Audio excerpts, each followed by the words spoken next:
10 नवंबर को Lal Qila metro station के पास चलती कार में एक ब्लास्ट हुआ।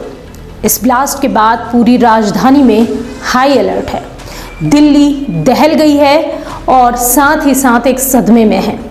इस हादसे में अब तक 12 लोगों की मौत हो चुकी है। दिल्ली ब्लास्ट के बाद जांच में कई बड़े खुलासे हुए। फरीदाबाद मॉड्यूल से जुड़े पुलवामा के डॉक्टर उमर ने इस धमाके को अंजाम दिया था। यह धमाका तो एक छोटी सी घटना थी, क्योंकि बड़ी आतंकी वारदात को अंजाम देना चाहते थे। मौके से जांच के दौरान 2 विस्फोटक भी मिले हैं। 10 नवंबर को कार में हुए विस्फोट के बाद अब तक 12 लोगों की मौत हो चुकी है। इस धमाके में कई लोग घायल हुए थे, जिनका अब तक इलाज जारी है। इस विस्फोट के बाद राजधानी दिल्ली में हाई अलर्ट है और पुलिस की जगह जगह छापेमारी भी चल रही है। एजेंसियां संदिग्धों की तलाश में जुटी हुई है। मंगलवार को यूएपीए के तहत एक प्राथमिकी दर्ज की गई। दिल्ली में कई स्थानों पर छापेमारी भी की गई।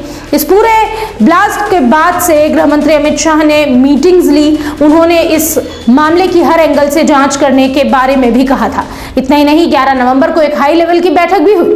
विस्फोट के एक दिन बाद लाल किला मेट्रो स्टेशन पर यात्री सेवाओं को बंद कर दिया गया और इस क्षेत्र में यातायात पाबंदियां भी लागू की गई। आपको बता दें, दिल्ली मेट्रो रेल निगम यानी कि डीएमआरसी ने अपने एक्स पर एक पोस्ट दिया और इस पोस्ट में उन्होंने जानकारी दी कि सुरक्षा कारणों के चलते लाल किला मेट्रो स्टेशन बंद है, सभी अन्य स्टेशन सामान्य रूप से चालू हैं। ब्लास्ट की जांच में एक नया खुलासा भी हुआ। दिल्ली पुलिस अधिकारियों ने बताया कि आईईडी बम धमाका था। जांच करते हुए दिल्ली पुलिस ने पहाड़गंज के एक होटल से 4 लोगों को गिरफ्तार भी किया। पुलिस ने चारों से पूछताछ शुरू की। हालांकि अभी पूछताछ में कुछ बड़े खुलासे नहीं हुए हैं, लेकिन आने वाले समय में इन चारों से पूछताछ के बाद कुछ और अहम खुलासे हो सकते हैं। दिल्ली में हुए धमाके मामले में पुलिस डॉक्टर मोहम्मद उमर की तलाश कर रही है। साथ ही धमाके में शामिल रहे उसके साथ के लोगों की भी तलाश की जा रही है। राष्ट्रीय राजधानी में आतंकी हमले का खतरा अभी टला नहीं है। अभी भी एक संदिग्ध आतंकी दिल्ली में ही घूम रहा है और ये आतंकी जब तक पकड़ा नहीं जाता तब तक एजेंसियां और पुलिस महकमा लगातार सर्चिंग ऑपरेशन चलाता रहेगा और चलाई जा रही है। घटनास्थल के पास पार्किंग और घटनास्थल के पास लगे सीसीटीवी कैमरों से ये बड़ा खुलासा हुआ है। एक आतंकी लाल रंग की इकोस्पोर्ट कार से घूम रहा है। इस कार का रजिस्ट्रेशन नंबर दिल्ली का है। ऐसे में दिल्ली पुलिस समेत देश की सुरक्षा एजेंसियों में हड़कंप मचा हुआ है। जांच में आई इस बात के बाद पूरी दिल्ली हाई अलर्ट पर है। दिल्ली में सभी वीवीआईपी, ऐतिहासिक और बाजारों, खासकर भीड़ भाड़ वाली जगहों की सुरक्षा भी बढ़ा दी गई है। हालांकि सवाल तो ये भी है कि जब फरीदाबाद से इतनी बड़ी मात्रा में सारी चीजें बरामद की गई थी, हथियार बरामद किए गए थे और इन सब चीजों के बावजूद दिल्ली पुलिस तब तक हाई अलर्ट पर क्यों नहीं थी? बहरहाल उस पर हम आगे बात करेंगे। तब तक हम आपको और जानकारी देते हैं कि कैसे जैश-ए-मोहम्मद से ये लोग जुड़े हुए थे। ये जानकारी पुलिस सूत्रों ने दी है। उन्होंने बताया कि आतंकी संगठन जैश-ए-मोहम्मद का फरीदाबाद मॉड्यूल के संदिग्ध फरीदाबाद में जब दबिश दी, उसके बाद दिल्ली में ये 2 कारों से पहुंचे थे। एक कार जो कि हरियाणा नंबर की है और एक दूसरी जो थी दिल्ली के नंबर की, जिसके बारे में सीसीटीवी फुटेज से पता चला। आपको बता दें कि ये लाल किले के सामने जो बम धमाका किया गया वो हरियाणा के नंबर वाली लाल कार से किया गया था, लेकिन दूसरी कार अब भी दिल्ली में यूं ही बेलगाम बिना रोक टोक घूम रही है। इस कार का रजिस्ट्रेशन नंबर DL10CK045 है। ये इको स्पोर्ट कार है और इसका रंग लाल है।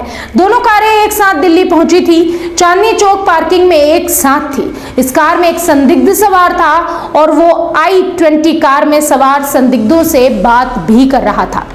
स्पेशल सेल के एक अधिकारी ने जानकारी देते हुए कहा कि ये दोनों कारें बदरपुर बॉर्डर से एक साथ ही दिल्ली में एंटर करी थी। साथ ही चांदनी चौक और लाल किले के आसपास भी साथ साथ ही घूमती नजर आई।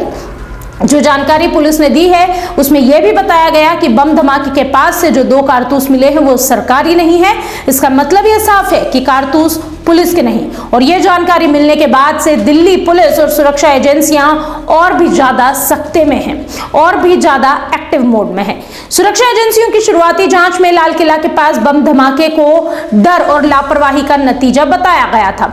आतंकी भले ही दिल्ली को दहलाने में कामयाब हो गए हों, लेकिन देश की सुरक्षा एजेंसियों ने आतंकी संगठन जैश ए मोहम्मद की देश को दहलाने या देश में बड़े आतंकी साजिश को नाकाम करने की उनकी जो साजिश थी उसको नाकाम किया है। धमाके के तार फरीदाबाद और लखनऊ जैश के आतंकी मॉड्यूल से जुड़ते नजर आ रहे हैं। हम आपको एक बार फिर बता दें कि अभी हमने कहा कि दिल्ली को तो दहला दिया गया लेकिन देश को नहीं दहला पाए। इसके पीछे का कारण यह है कि जिस तरह से ये खुलासे हो रहे हैं उसे यह पता चला है कि भारत में अभी एक बड़ा मॉड्यूल इनका बनकर तैयार हो चुका है और कई ऐसे लोग हैं, कई आतंकी हैं जो एक्टिव हैं। ऐसे में ये एक बड़ी साजिश को अंजाम देने वाले थे लेकिन वो नहीं कर सके और ऐसे में इन्होंने घबराकर दिल्ली में इस वारदात को अंजाम दिया। और अगर यही घटना जो कि उस समय हुई, अगर दिन के समय हुई होती तो जिस जगह की ये घटना है वहां पर कई लोगों की मौत हो सकती थी।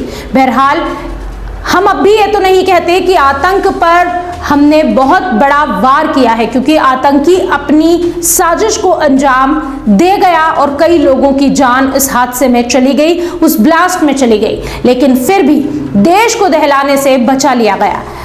आगे अगर हम बात करें तो जैश के आतंकी मॉड्यूल से जुड़ते इनके जो तार हैं, ये पहला मॉड्यूल है जिसने हरियाणा, यूपी, जम्मू कश्मीर और दिल्ली समेत देश के कई राज्यों में अपना नेटवर्क खड़ा किया है। ये एक बड़ा नेटवर्क है जो देश के कई शहरों को दहला सकता था। दिल्ली पुलिस के एक वरिष्ठ अधिकारी ने जानकारी देते हुए यह भी कहा कि फरीदाबाद मॉड्यूल से जुड़ा डॉक्टर उमर मोहम्मद अपने मॉड्यूल के अन्य सदस्यों की गिरफ्तारी से डर गया था और वो इसी डर के मारे भागकर दिल्ली पहुंचा था। गिरफ्तारी के डर से उसने लाल किले के पास जाकर बम धमाका किया और साथ ही साथ खुद को उड़ा लिया। वह आत्मघाती बम बन गया था। हालांकि जब हम ये सब जानकारी साझा कर रहे हैं तो फिर से एक बार सवाल यही उठता है कि आखिरकार पुलिस की लापरवाही है। फरीदाबाद में भारी मात्रा में विस्फोटक बरामद हुआ, बावजूद उसके दिल्ली पुलिस और सुरक्षा एजेंसियां नहीं जागी। वैसे तो कहा गया कि दिल्ली पुलिस ने शहर को हाई अलर्ट पर रखा, लेकिन ऐसा कैसा हाई अलर्ट जिसमें कहीं भी चेकिंग नहीं की जा रही थी और ना ही सुरक्षा बढ़ाई गई। आरोपी डॉक्टर मोहम्मद उमर आसानी से दिल्ली आया भी और उसने अपने नापाक मंसूबों को अंजाम भी दिया। आपको बता दें, मंगलवार 11 नवंबर देर रात तक कार और उसमें सवार संदिग्धों के बारे में कोई सुराग हाथ नहीं लगा था। जांच में यह बात सामने आने के बाद दिल्ली में जगह जगह पिकेट लगाकर वाहनों की चेकिंग भी शुरू कर दी गई थी। इसके अलावा एक बड़ा खुलासा और हुआ है कि कार खरीदने वाला आमिर, जो कि आरोपी उमर का भाई है, वो फरीदाबाद से सोमवार को गिरफ्तार डॉक्टर शाहीन को लेकर बड़ा खुलासा है। डॉक्टर शाहीन आतंकी संगठन जैश की महिला विंग की प्रमुख है। भारत में भर्ती करने की उसे जिम्मेदारी दी गई थी। जैश ने भारत में संगठन में भर्ती करने का जिम्मा इसी को सौंपा था, यानी कि भारत में महिलाओं को जोड़ना चाह रहे थे अपने संगठन से और इसकी पूरी जिम्मेदारी जो दी गई थी वो डॉक्टर शाहीन को सौंपी गई थी। जैश ने भारत में संगठन में भर्ती करने का जो जिम्मा दिया था वो डॉक्टर शाहीन को दिया था। पाकिस्तान स्थित जमाल उल मोमिनात जैश की महिला विंग है, जिसकी भारत में कमान डॉक्टर शाहीन को सौंपी गई। सादिया अजहर मसूद की बहन है जो पाकिस्तान में जैश की महिला विंग की हेड है। सादिया अजहर का पति यूसुफ अजहर कंधार हाईजैक का मास्टरमाइंड था। आपको बता दें कि दिल्ली लाल किले बम धमाके में पुलवामा के डॉक्टर मुजम्मिल अहमद शामिल हो सकता है। डॉक्टर मुजम्मिल अहमद जैश ए मोहम्मद के उस आतंकी नेटवर्क से जुड़ा हुआ है जिसके नेटवर्क का भांडाफोड़ हुआ था। उसके पास से 2900 किलो अमोनियम नाइट्रेट विस्फोटक, टाइमर, वॉकी टॉकी और इतना ही नहीं अन्य सामान भी बरामद किया गया। जांच एजेंसियों का मानना है कि फरीदाबाद में 2 साथी डॉक्टर्स के पकड़े जाने के बाद उमर मोहम्मद ने घबराहट में लाल किले के पास ये धमाका किया।